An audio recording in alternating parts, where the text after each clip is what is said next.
മോതിരം ചൂണ്ടുവല്ലോണ്ട് വീഴ്ത്തു. കാലത്തേക്ക് നമ്മുടെ ടെൻഷനിലൊക്കെ മാറിയിരിക്കാലോ.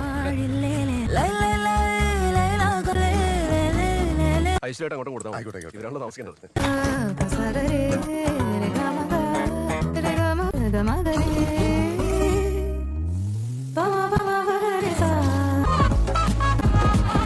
നീ അകത്ത് തന്നെ ഇരുന്നാൽ മതി. ഒരുമിച്ച് പുറത്തിറങ്ങി വള്ളി പിടിക്കണ്ട. രണ്ടുപേരും കാര്യം മനസ്സിലായല്ലോ. നീ വാ.